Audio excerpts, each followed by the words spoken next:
Olá, bem-vindos ao canal Cristianismo Libertário.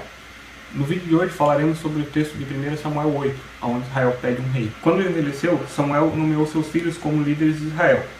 Seu filho mais velho chamava-se Joel, o segundo Abias. Eles eram líderes em Berseba. Mas os filhos dele não andaram em seus caminhos. Eles se tornaram gananciosos, aceitaram suborno e perverteram a justiça. Por isso, todas as autoridades de Israel reuniram-se e foram falar com Samuel em Ramá. Eles disseram-lhe: Tu já estás idoso, teus filhos não andam em seus caminhos. Escolhe agora um rei para que nos lidere, à semelhança das outras nações. O contexto em que esse texto foi escrito é o seguinte: Israel havia se estabelecido na terra prometida após ser liberto da escravidão do Egito. O povo sempre se desviava e caía em idolatria, por exemplo, quando fizeram o bezerro de ouro. Isso os enfraquecia e resultava em derrotas face aos inimigos que os oprimiam. Durante o período de opressão, o povo se arrependia. Então Deus levantava líderes para tirá-los da opressão e restabelecer a submissão à lei de Moisés. Esses líderes devolviam a paz e a posse de terra aos judeus, e eram chamados juízes. Cada tribo de Israel tinha o seu líder, ou patriarca, por assim dizer. Então o poder era descentralizado. Esses líderes se reuniam para tomar decisões que tivessem maior abrangência. Por exemplo, o fato de escolher um rei. Nos versículos 6 ao 9, lemos: Quando, porém, disseram, dá-nos um rei para que nos lidere, isso desagradou a Samuel. Então ele orou ao Senhor, e o Senhor lhe respondeu: Atenda a tudo o que o povo está lhe pedindo. Não foi a você que rejeitaram, foi a mim que rejeitaram como rei. Assim como fizeram comigo desde o dia em que nos tirei do Egito, até hoje, abandonando-me e prestando culto a outros deuses. Também estão fazendo com você. Agora atenda-os, mas advirta-os solenemente e diga-lhes que direitos reivindicará o rei que os governará. O plano de Deus era que ele reinasse exclusivo sobre o povo. Porém, como lemos no versículo 7, eles vinham rejeitando desde que saíram do Egito e seguiam por caminhos corrompidos. Nos capítulos anteriores, vemos o povo finalmente sendo livre da perseguição dos filisteus, que devolvem a Arca da Aliança e resolvem não mais atacá-los. Mas como sempre, quando está tudo bem, o povo começa a relaxar, se acomodar e não ser mais fiel. Desta vez, porém, decidem buscar por outro tipo de adoração. Ao invés de adorar a Deus, querem adorar aos homens. Como fazem as outras nações, querem um rei. O texto continua de 10 a 18. Samuel transmitiu todas as palavras do Senhor ao povo que estava lhe pedindo um rei, dizendo: Isso é o que o rei que reinará sobre vocês reivindicará como seu direito. Ele tomará os filhos de vocês para servi-lo em seus carros de guerra e em sua cavalaria, e para correr à frente dos seus carros de guerra. Colocará alguns como comandantes de 1000 e outros como comandantes de 50. Eles fará arar as terras dele, fazer a colheita, fabricar armas de guerra e equipamentos para os carros de guerra. Tomará filhos de vocês para serem perfumistas, cozinheiras e padeiros. Tomará de vocês o melhor das plantações, das vinhas e dos olivais, e os dará aos criados dele. Tomará 1/10 dos cereais da colheita das uvas, e o dará aos seus oficiais e seus criados. Também tomará de vocês para alguns particulares servos ou servas, o melhor do gado e o melhor dos jumentos. Tomará de vocês 1/10 do rebanho, e vocês se tornarão escravos dele.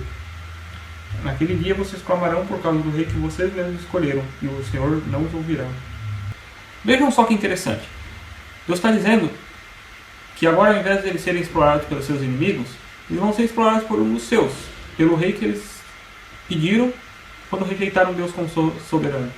Samuel enfatiza que o rei tomará o melhor das terras, o melhor do gado, o melhor das vinhas, os filhos, as filhas, ou seja, o melhor que era na lei destinado para ser para Deus, o melhor sempre era para Deus, e agora eles estão dando para o rei. Então o rei não está roubando do povo, está roubando de Deus. Hoje estamos tão anestesiados com essa cultura de que o Estado é necessário que a gente nem percebe o quanto ele nos explora. Apesar de muitos já terem acordado para o fato de que o dinheiro que o Estado gasta é o meu e o seu dinheiro, não existe dinheiro público, muitos ainda acreditam que se elegeram a pessoa certa, se escolherem o rei certo, tudo será resolvido. Mais pra frente eu farei um vídeo sobre as falhas e os problemas da democracia, mas enquanto isso eu deixo essa indicação de livro do Hans Hermann Hoppe, A Democracia é o Deus que Falhou. O problema é que o Estado é formado por homens, e homens são falhos. Então mesmo com o melhor sistema, inteligência artificial, ajudas, o Estado nunca vai saber qual é a necessidade de cada indivíduo e para atender essa necessidade no momento que ele precisa.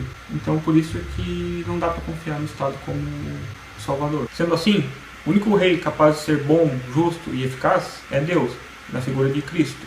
Se nos submetermos a Ele sermos seus súditos fiéis, será mais que suficiente. Se você pensa que entrar na política para tentar mudar o sistema por dentro é uma opção, eu lamento informar, mas não é. Ou você vai ser corrompido pelo sistema, ou você vai ser escrutinado ao ponto de ter que desistir. Platão, no livro A República, ele diz que o único rei capaz de ser o rei ideal seria um rei filósofo, ou seja, um rei que é interessado pela busca da máxima verdade. Só que uma pessoa que esteja interessada na busca pela máxima verdade não vai se envolver com política ou com o governo, porque para fazer isso teria que se invariavelmente cometer injustiça ou teria que compactuar com a injustiça. Então isso não seria possível. E também não é da vontade de Deus que exista um Estado teocrático, porque o ponto do cristianismo é que é a escolha voluntária e que você esteja no meio dos outros, ajudando os outros e colaborando com os outros, mesmo que eles não tenham a mesma fé que você. Continuando do versículo 19 ao 22, a Bíblia já diz o seguinte: Todavia, o povo recusou-se a ouvir Samuel e disseram: Não, queremos ser um rei. Seremos como todas as outras nações, um rei nos governará e sairá à nossa frente para combater em nossas batalhas. Depois de ter ouvido tudo que o povo disse, Samuel repetiu perante o Senhor, e o Senhor respondeu: Atenda-lhes, dê um rei. Então, ser como as outras nações. Era Deus que ia na frente do povo de Israel quando eles iam para as batalhas. Agora eles querem que o rei vá na frente.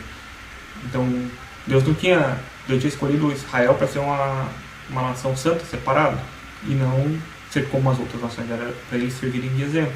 Ser como as outras nações definitivamente não estava nos planos de Deus. Então, no capítulo 9, Samuel encontra Saul, e no capítulo 10 ele nomeia o unge como rei, alertando novamente o povo no versículo 19 que essa opção de escolher um rei está rejeitando Deus como rei e que isso era um erro.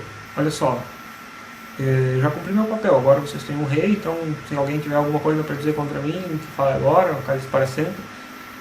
O povo confirmou que ele tinha sido justo, que tinha sido fiel e tinha sido íntegro e liberou ele das funções, né? Então Samuel lembra eles de novo que do ciclo, né, que eles viviam desde que saíram do Egito, né? Eles eram libertados, aí vinha a paz, aí eles se desviavam, adoravam outro rei, daí vinha a perseguição, aí levantavam um líder, tiravam eles da perseguição, vinha a paz, eles se desviavam de novo, e Samuel explica esse ciclo de novo para eles, e eles reconhecem que eles erraram ao pedir um rei. Esse ato de pedir um rei foi mais um desses erros, e eles reconhecem isso perante Samuel. No capítulo 12, versículo 19, a gente lê o seguinte: E todo o povo disse a Samuel: Ore ao Senhor seu Deus em favor dos seus servos, para que não morramos, pois a todos os nossos pecados acrescentamos o mal de pedir um rei. Ou seja, eles reconhecem que erraram ao pedir um rei e que isso não era a vontade de Deus. O texto continua contando as primeiras decisões que Saul toma e como ele se equivoca de diversas maneiras. No capítulo 13, Saul, quando vê o povo se dispersar com medo dos filisteus e a demora de Samuel para vir fazer os sacrifícios necessários, ele se precipita e faz o sacrifício por conta própria. E fazendo isso, ele sela a sua derrota, e Samuel avisa que será nomeado um novo rei segundo o coração de Deus, Davi. Fica a dúvida, por que Deus permitiu que Israel tivesse um rei, sendo que esse não era o plano dele? Não sei, talvez porque ele sabe que o povo aprende melhor quando está sofrendo do que quando está tudo certo. Mas eu não posso afirmar com certeza o motivo disso.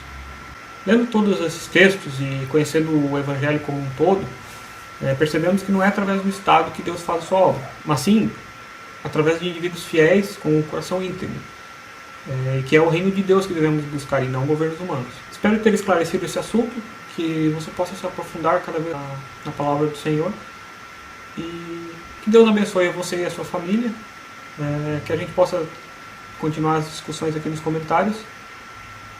Até o próximo vídeo. Graça e paz.